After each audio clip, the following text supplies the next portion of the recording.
Assalamu alaikum class. I hope you all are fine and safe and are in high spirits after Ramzan.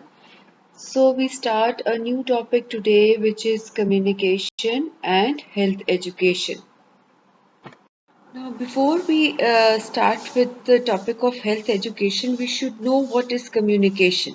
Now, communication it is basically a two-way process in which you exchange your ideas, your feelings, and information to the other person. Now, communication and education are interwoven. Now, if you have good communication, you are able to enhance the learning capabilities of the other person. You can increase the knowledge of the other person, and you can bring about positive behavioral changes in that person, and the other person can also acquire new skills which are helpful. Now, the communication and health education are very important. Like in imparting health education messages to the other person, you should have good communication skills. If you have good communication skills like speaking, or if you are writing something, or you are reading, and or you are reasoning out with other person, you are able to bring about a positive change in their behaviors and attitudes, and so they are going to evaluate what you are saying, and maybe they'll adopt that thing what you are whatever message you are giving them. In the previous slide, I told you that communication is the basis of human interaction, and it involves a process which is the communication process, and which is best explained by the SMCR model. Now, the SMCR model is important according to your examination point of view, as you can get an SEQ question as well as OSPE on SMCR model as well. Now, the SMCR model has different components. Number one is the sender. Sender is the source which gives a proper message. Message is your content through a proper channel to the receiver. Receiver are your audience. Like, I am the sender in this lecture which I am giving on health education. I am the source. I am giving a message, a content through a channel which is YouTube in this, to the receivers, to the audience, to the fourth year class. So this is the communication process. This is the SMCR model. Now, the audience or the receivers, according to the content which is given to them, their knowledge can increase, they can develop interest on that particular thing, and then they are going to evaluate whether the knowledge which has been given to them, whether that is beneficial to them, or they think that it's not, and according to their own thinking and evaluation, they are going to adopt or reject that thing. Now, according to that their adoption or rejection of the thing, the sender will then get a feedback regarding the message that has been imparted. So this is the SMCR model, and these are the different components of SMCR model. Now, as I told you in the previous slide, the first component of the communication process is the sender. Now, the sender or the source, or we can say the communicator, is the originator of the message. Now, the sender should be professionally sound. He should know his limitations while giving the message, and all the objectives of that message too should be well defined. He should know what are the objectives which he are trying to give to the audience, and that message, whatever he is given, should be according to the interest and felt need of the audience. Now, whatever message the sender is given, that message should be scientifically proven, and it should be a well-defined and a comprehensive message. And the sender should have a proper knowledge of the channel of communication which he is using. Now, if there is a problem in the communication channel, he should be well aware of the thing that how he can handle those difficulties which can occur during the communication process. The next component of the communication process is the message. Now, message is the information, or we can say it's a technical know-how or a knowledge which the communicator or the sender transmits to the audience or the receivers. Now, it can be given in the form of words, in the form of pictures or signs or any sort of a film, etc. And communication may fail in many cases if the message which is being given is not adequately and is not properly given.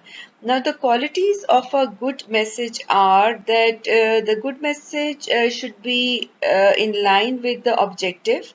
It should be meaningful. It should be based upon the felt need of the audience. It should be very clear and according to the social and cultural norms and according to the language which the audience understands. And it should be specific, it should be accurate, timely, and it should be according to the felt need. Now, if you are giving a health education message, for example, in a rural area, and you start giving that message in English, now that audience will not be able to understand that message. So, the message should be in the language which the audience understands, and it should be according to their social and cultural norms as well.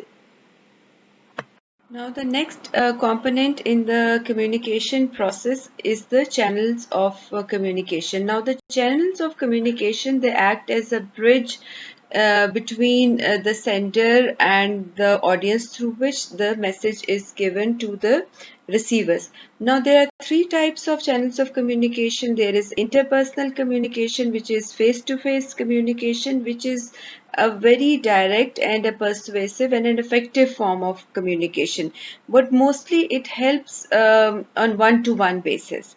And next is your mass media. Massive media includes your TV, your radio, and the printed media.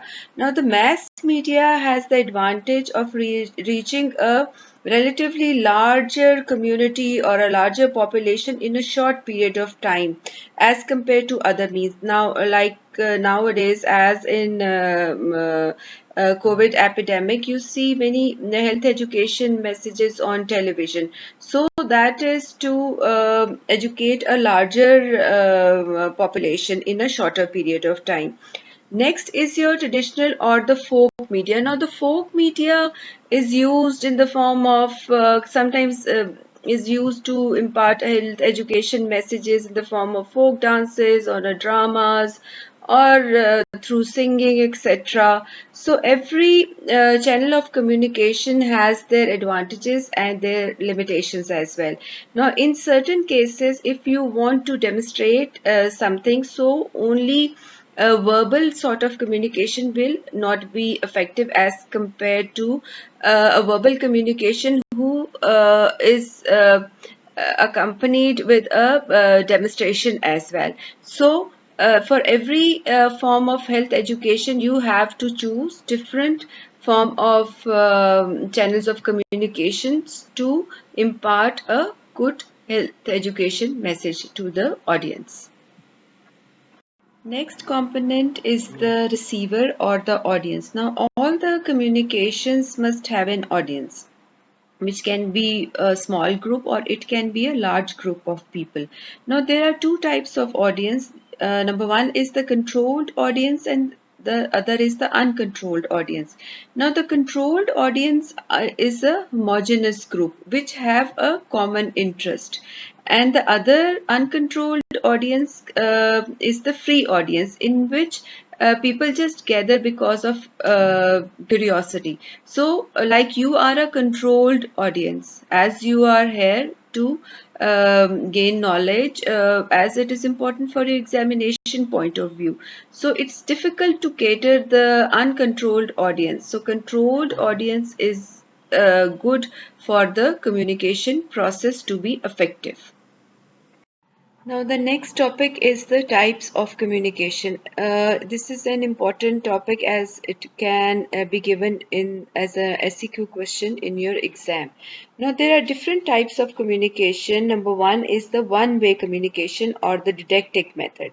Now, the flow of communication in didactic method is one way, that is from the sender or the communicator to the audience or the receiver. An example of didactic method is your lecture method in the classrooms.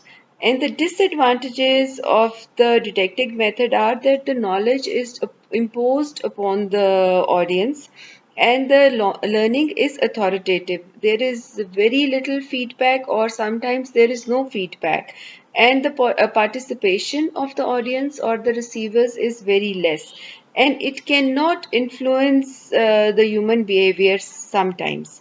So this method is not an effective method as compared to the other methods. Next method is your two-way communication or the Socratic method. Now, in Socratic method, there is a communicator and the audience, and there is a two-way participation, that the audience is free to ask questions and there is a full participation. So this is a better form of communication as compared to the didactic method. Next is your verbal communication. Now, the verbal communication is usually by the word of mouth. Now, there can be direct verbal communication, which is rather very persuasive, or there can be non-direct or written communication, which is less persuasive as compared to your direct verbal communication. Now, next is your non-verbal communication. In non-verbal communication, you can use different form of body movements or postures, or sometimes facial expressions like smiling or raising an eyebrow or frowning at the other person, and communicating your message to them. And this is also effective sometimes. Now, next are your formal and informal communication. Now, the formal communication follows the line of authority, and informal communication are the gossip circles, especially in organizations, and gossip circles are usually everywhere. Now, the next method of communication is your visual communication. Now, the visual forms of communication are your diagrams, your graphs. It can be in the form of pictograms or tables or charts or maps or different things. So, these are all different form of visual communications. Now, next method is your telecommunication and internet, which is the most important methods nowadays. As you know, there are different groups, different apps which you are using to communicate with each other on internet, like WhatsApp, Instagrams, or your Snapchat, Facebook. So there are many things, many apps rather, which are used nowadays to communicate. So these are the different types of communications. Now, while giving the health education message to a community or a group of person, there can be certain barriers in the communication between the communicator and the audience. Now, these barriers can be physiological barriers. In physiological barriers, there are certain conditions, like in some of the audience, they can have difficulty in hearing, or they can have certain visual disturbances, or certain expressions which they can't understand. So these are the different barriers which an educator should identify, and that should be removed. Now, the other type of barriers are your psychological barrier. Now, the audience, they can be emotionally disturbed. Some of them can be facing depressive disorders, or they can be certain sort of neurosis, or level of intelligence difference can can be there, or difference of language or comprehension difficulties can also occur.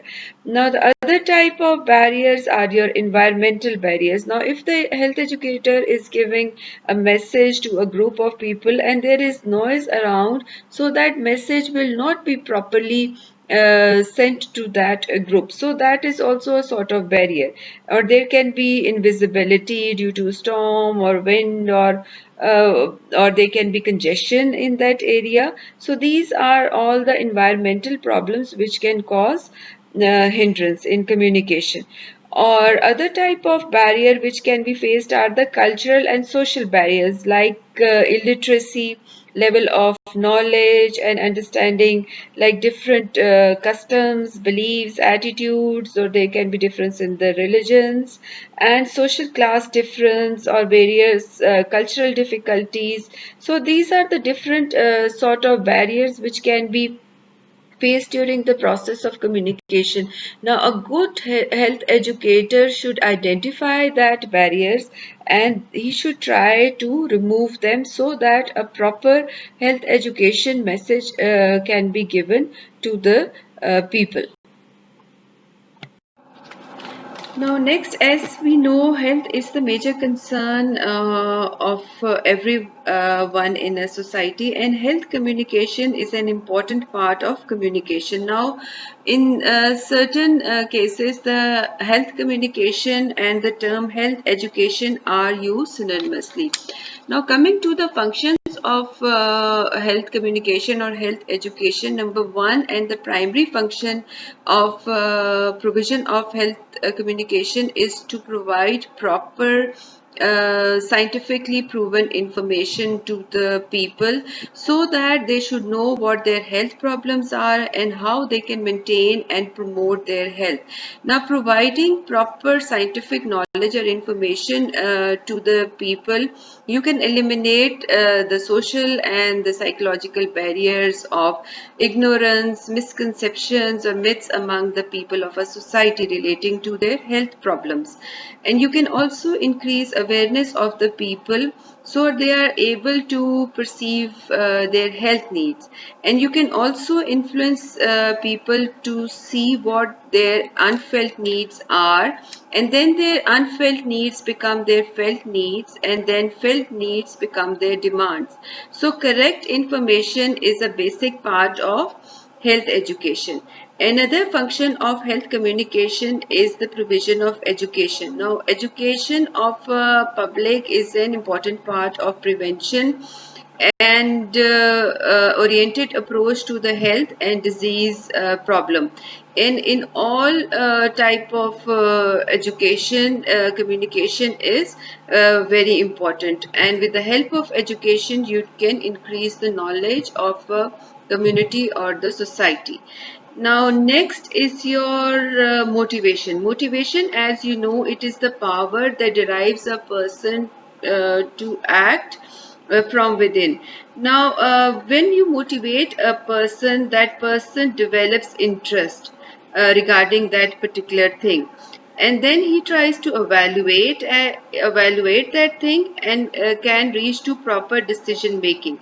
And health communication, it assists the individual in passing from these stages of awareness and interest to the stage of making a decision, and then they adopt the new ideas or programs that can help to maintain and promote their health. Now, next function of health communication is persuasion. Now, persuasion, as you know, it is the art of winning friends, and you influence people by persuading them, not by force, just by persuading them and advising them to adopt certain things which are good for maintaining and promoting their health. Next is with the help of health communication, you can do counseling. Now, counseling, as you know, it is a process that can help people understand better and they deal with their problems and communicate better so that they can bring about a positive change in their lifestyles and attitudes. Now, counseling is different from advising. It implies choice, not force. Now, the qualities of a good counselor are that the counselor who is giving counseling sessions to the person, he should communicate scientifically proven information or knowledge to the person, and the people should have trust in that counselor. That person should listen sympathetically to the person, and he should try to understand what the other person feels and then tries to respond to them in such a way so that the other person feels comfortable. And it also helps people to reduce or resolve their problems. So counseling the person is also an important function of health communication. Now, another function of health communication is by raising the morale of depressed society or a depressed community or a group of people. You can motivate them to bring about a positive change in their life related to health. Now, communication can also play a powerful role in the health development area by helping to provide knowledge in respect to the goals of development and prepare the people for the roles which they are expected to do in a society. So, next function of provision of health communication is is in the health organizations. Now, as you know, communication is an important part of any organization, whether it's related to health or any other sector. Now, there are usually two directions in which the communication can occur in an organization, that is in a vertical direction as well as in a horizontal direction. In vertical direction, it can communicate from the higher ups to the down employees, and then in horizontal or cross communication, it can take place usually between the equals at any level. Now, the downward communication or the vertical communication, it extends, as I told you, from the top administrator down through the hierarchy of professionals and then non-professionals to the employees. And communication is an important dimension of any health organization, and it's an important mean of intra and intersectoral coordination.